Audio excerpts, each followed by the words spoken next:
কোথায় গেলে? দেখো দেখো, কত বড় মাছ ধরে নিয়ে এসেছি। ও মা, তাই তো, কত বড় মাছ!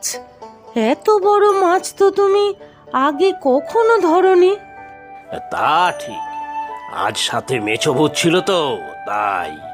ও মা, বলো কি গো, মেছো ভূত মানে? সে এক কাণ্ড। আমাদের সত্তর ছোট্ট মেয়েটা দাদু দাদু করে পাশে এসে বসলো, তারপরেই না ছিপে পড়লো এই বিশাল মাছ।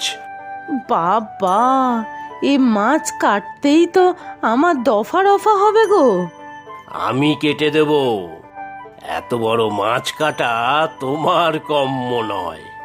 আর হ্যাঁ, ওই তিন্নি আর ওর দাদা তিনুকে বলেছি দুপুরে খেয়ে যেতে। সে